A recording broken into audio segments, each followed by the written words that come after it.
نويت تصلي وتقول الله أكبر؟ عمرك فكرت سجادة الصلاة دي بتتعمل ازاي؟ طب فكرت هي صناعة مصرية ولا مستوردة؟ طيب عمرك شفت طريقة تصنيعها؟ تعالى أقولك بقى إن سجادة الصلاة دلوقتي بقت صناعة مصرية، بتخرج من مصنع الفرات في مدينة العاشر من رمضان وبجودة عالمية.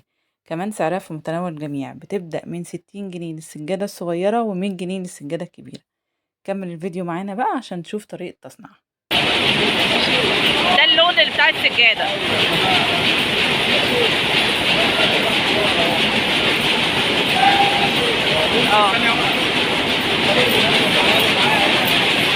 ده الخيط بيعمل كل حته لها مكان برضه.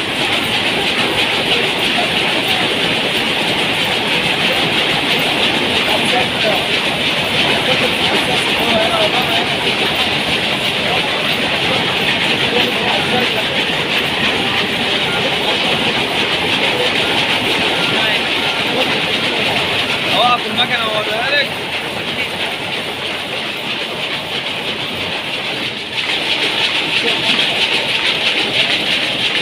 ده الخيوط بتدخل هنا. تمام ماشي. هنا كده الاول.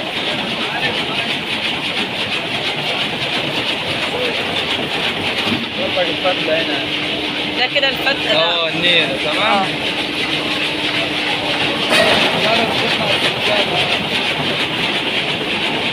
الصلاة دي اصلا اللي هي بتبقى في المساجد ولا هي بتتقطع كل السجاده لوحدها؟ كده تمام. انا هنا بقى بعد كده بتتقطع وبعد كده بتكمل بقى هي الاوفر. طب ممكن تورينا ده كده المنتج النهائي؟ طب افرد لنا واحده كده نشوف. حاجه بص، مفيش شغل جاي هنا.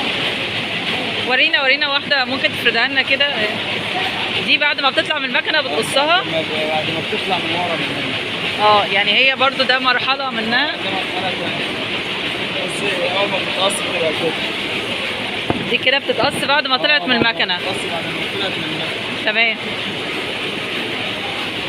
بقى وبتتجو وبتتكيس وكده.